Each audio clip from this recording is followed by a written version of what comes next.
ಮತ್ತೆ ದ್ವಾರಕೀಶ್ ಅವರು ವಿಚಾರ ಅವ್ರು ಹೇಳೋದ ಅವರಿಬ್ಬರು ಬೆಲೆ ಕಟ್ಟಲಾಗದ ಸಂಬಂಧ. ಎಷ್ಟೋ ಸತಿ ದ್ವಾರಕೀಶ್ ಮುನ್ಸ್ಕೊಂಡ್ಬಿಟ್ಟವ್ರೆ, ದ್ವಾರಕೀಶ್ ಸತಿ ವಿಷ್ಣುವರ್ಧನ್ ಮುನ್ಸ್ಕೊಂಡ್ಬಿಟ್ಟವ್ರೆ, ಅಷ್ಟು ದೊಡ್ಡ ಹಿಟ್ಟಾದ್ಮೇಲೆ ಸಿನಿಮಾ ಕಿತ್ತಾಡೋರೆ, ಆಮೇಲೆ ತಿರ್ಗಿ ಒಂದಾಗವ್ರೆ ಅಂದ್ರೆ ಹೇಳಿದ ಅವರಿಬ್ಬರು ಕಾಂಬಿನೇಷನ್ ಕರ್ನಾಟಕದಲ್ಲಿ ವಿಷ್ಣುವರ್ಧನ್ ದ್ವಾರಕೀಶ್ ಕಾಂಬಿನೇಷನ್ ಅಂದರೆ ಅದ್ಭುತ, super duper hit, no doubt. Public ಅಭಿಮಾನಿಗಳಲ್ಲಿ ಇವರಿಬ್ಬರು ಕಾಂಬಿನೇಷನ್ ಅಂದರೆ ಸೂಪರ್ ಕಾಂಬಿನೇಷನ್. ಆಮೇಲೆ ಅವರು ದ್ವಾರಕೀಶ್ ನಾಟ, ಅವರು ದೊಡ್ಡ ಪ್ರೊಡ್ಯೂಸರು, ಮಡ್ರಾಸಲ್ಲಿ ಇದ್ದಂಥರು. ವಿಷ್ಣುವರ್ಧನ್ ಚಾಲೆಂಜ್ ಮಾಡಿ ವಿಷ್ಣುವರ್ಧನ್ ಬಗ್ಗೆ ಒಂದು ಅಪಾರವಾದ ಇದಿಟ್ಟು ಇದು ಮಾಡಿದ್ರು. ಅವ್ರಿಗೂ ಅಷ್ಟೇ ಇತ್ತು, ಅವರಿಬ್ಬರು ಪ್ರೀತಿನೂ ಅಷ್ಟೇ ಇತ್ತು, ಕೆಲವೊಟ್ಟೆ ಅಸಮಾಧಾನ ಎಷ್ಟಿತ್ತು. ಆಮೇಲೆ ಕಾಲಕ್ರಮೇಣ ಹೋಗಿ ಸಾಯ್ತಾ ಎಲ್ಲ ತಿಳ್ಕೊತ ತಾಳಿ ಆಗುತ್ತೆ. ಅಲ್ಲ, ಪ್ರೀತಿ ಜೊತೆ ಪ್ರತಿಷ್ಠೆ ಕೂಡ ಶುರು ಆಯ್ತು. ಹೌದು, ಪ್ರತಿಷ್ಠೆ ಇದ್ದೇ ಇರ್ತದೆ. ನಾನು ಮಾಡಿದೆ ಅಂದಾಗ ಎಲ್ಲ ಒಂದು ಕಡೆ ನೋವಾಗ್ಬೋದು, ಯಾರಿಗಾಗ್ಬೋದು. ಆ ಥರ ಆದಾಗ ವಿಷಯದಲ್ಲಿ ಆದರೂ ವಿಷ್ಣು ಸರ್ಕಾರ ವಿಷಯದಲ್ಲಿ ಕೋಪರೇಷನ್ ಜಾರು ಇರಲಿ. ನಮ್ಮವನು ಕೋಪ ಮಾಡ್ಕೊಂಡು ಸ್ವಲ್ಪ ದೂರ ಇರೋ, ಕೆಟ್ಟದ್ದು ಬಯಸಿರಲಿಲ್ಲ, ಬರಲಿ ಮಾಡೋಣ ಅಂತ ಅಂತಾರೆ. ಆ ಥರ. ಆಮೇಲೆ ಪತ್ತ ಬದಲೆಲ್ಲ ತುಂಬ ಜಾಸ್ತಿ ಸಿನಿಮಾ ಎಲ್ಲ ಕಡಿಮೆ ಮಾಡಿಬಿಟ್ಟು, ಯಶಕ್ಕೆ 2, 3 ಮೊದಲು 3 ಇತ್ತು, ಆಮೇಲೆ 2 ಬಂದ್ಬಿಟ್ಟು. ಆ ಥರ ಅವ್ರ ಲೈಫ್ ಸ್ಟೈಲ್ ಚೇಂಜ್ ಮಾಡಿಕೊಂಡು ಈ ಹುಡುಗರು ಬರ್ತಾ ಅವ್ರಿಗೆಲ್ಲ ಒಳ್ಳೇದಾಗಲಿ ಅಂತ ಈ ಥರ ಪ್ರೋತ್ಸಾಹ ಕೊಟ್ಕೊಂಬಂದರು ಚಿತ್ರರಂಗದಲ್ಲಿ. ಸರ್, ಈಗ ಅವತ್ತು ವಿಷ್ಣು ಸರ್ ಅಂದರೆ ಚಿತ್ರೋದ್ಯಮಕ್ಕೆ ಬರುವಂಥವ್ರ ವಿಚಾರವಾಗಿ, ಸ್ಟಾರ್ಗಳಿಗೆ ಸಪೋರ್ಟ್ ಮಾಡೋಂಥ ವಿಚಾರವಾಗಿ ಹೇಗಿರ್ತಾ ಇತ್ತು ಅವ್ರ ನಿಲುವು? ಜೊತೆಗೆ ಈ ಸಂಭಾವನೆ ವಿಚಾರವಾಗಿ ಸರ್, ನೀವು ಕೂಡ ಸಾಕಷ್ಟು ಸಿನಿಮಾಗಳನ್ನು ಮಾಡಿದ್ರಿ, ಅಲ್ಲಿ ಅವಾಗಿನ ಸ್ಟಾರ್ಗಳ ಸಂಭಾವನೆ ಪೇರಾಗುವಂಥದ್ದು ಹೇಗಿರ್ತಾ ಇತ್ತು? ಹೇಗೆ ಡಿಮ್ಯಾಂಡ್ ಮಾಡ್ತಿದ್ರಿ? ಎಷ್ಟು ಕೊಟ್ಟಿದ್ರಿ ಯಾವ ಸಿನಿಮಾಗೆ ಅನ್ನೋಂಥದ್ದು ಎಲ್ಲ ನೆನಪಾಗುತ್ತೆ? ಆವಾಗಿನ ಸಂಭಾವನೆ ಅಂದರೆ ಒಂದು ವ್ಯಾಪಾರ, ಅದು ಒಂದು ಏರಿಯಾದಲ್ಲಿ ಇಷ್ಟು ಬರುತ್ತೆ ಅಂತ ಕನ್ಫರ್ಮ್ ಇತ್ತು.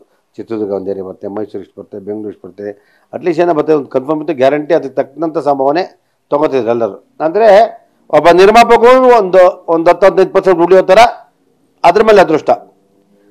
10% ಲಾಭ ಬರ್ತಾರೆ, ಹಾಕಿರೋ ಬಂಡವಾಳ ಬಡ್ಡಿ ಗಿಡ್ಡಿ ಎಲ್ಲವೋ ಒಂದು 5-10% ಸಿಗೋ ಥರ ಯೋಚನೆ ಮಾಡಿ ಎಲ್ಲ ಕಾಲರು ಪಡಿಸೋದು.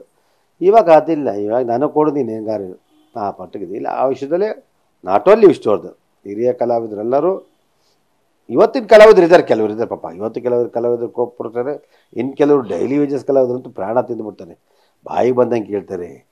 ಯಾರ ಮನೆ ಹಾಳಾಗೋಗ್ಬಿಟ್ರು ಅವ್ರು ಹೇಳಿ ಟೈಮ್ ಬರಲ್ಲ, ಇಂಟೈನ್ ಮಾಡಲ್ಲ. ಆ ವಿಷಯದಲ್ಲಿ ಹಳವರೆಲ್ಲ ತುಂಬ ಸಿಸ್ಟಮ್. ಇವತ್ತಿನ ಕೆಲವು ಕಲಾವಿದರು ಪ್ರೋತ್ಸಾಹ ಕೊಡ್ತಾರೆ, ಇರೋದು. ಇವತ್ತು ತುಂಬ ಜನ ಇಲ್ಲ ಹಿಂಗಾಗುತ್ತೆ ಹಿಂಗಂತ ಹೇಳಿದಾಗ ಕನ್ವಿನ್ಸ್ ಆಗ್ತಾರೆ. ಹೊಸಬ್ರು ಬಂದಾಗ ಹೊಸಬ್ರು ತಿಳಿಸ್ಕೊತಾರೆ, ಇನ್ನೂ ಮಾಡೋಕ್ಕಾಗಲ್ಲ. ಇಂಡಸ್ಟ್ರಿ ರೊಟೇಷನ್ ಬೇಕಾಗುತ್ತೆ ಸರ್. ಇದೆಲ್ಲದ್ರ ಜೊತೆಗೆ ಅಂದರೆ ನೀವು ಮಾತಿನ ಬರದಲ್ಲಿ ಇತ್ತೀಚೆಗೆ ಹೇಳಿದ್ದಂಥ ಒಂದು ಮಾತು, ನೀವು ಕೂಡ ವಿಡಿಯೋ ಮಾಡಿ ಕ್ಷಮೆ ಕೇಳಿದ್ರಿ. ಅಂದರೆ ವಿಷ್ಣು ಸರ್ಗೆ ಕರ್ನಾಟಕ ರತ್ನ ಸಿಕ್ತು. ಸೊ ಅಂದರೆ ಅದನ್ನು ಮಾತಾಡೋ ಸಂದರ್ಭದಲ್ಲಿ ಬಂಗಾರಪ್ಪನವ್ರ ಕಾಲದಲ್ಲಿ ಯಾರ್ಯಾರಿಗೂ ಕರ್ನಾಟಕ ರತ್ನ ಸಿಕ್ತು ಅನ್ನುವಂಥ ಮಾತು ಹೇಳಿದ್ರಿ.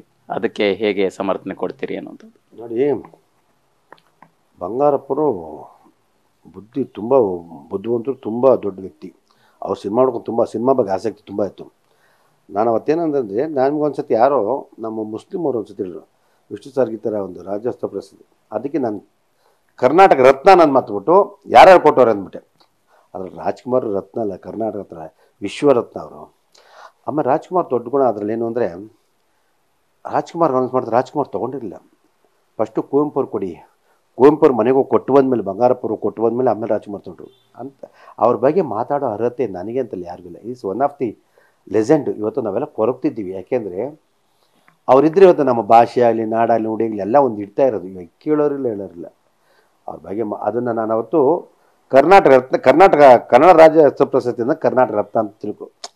ನನಗೆ ಆ ನೋವಿತ್ತು. ನೋವು ಅಂದರೆ ಜಾಗ ಕೊಟ್ಟಿದ್ದು ನೋವಿತ್ತು, ಅದಕ್ಕೆ ಆ ಥರ ಮಾತಾಡಿದೆ. ಆಮೇಲೆ ಯಾರು ಪಾಪ ವಿಷ್ಣು ನಮ್ಮ ಡಾಕ್ಟರ್ ರಾಜ್ಕುಮಾರ್ ಅಭಿಮಾನಿ ತುಂಬ ಜನ ಮಾಡಿದ್ರು.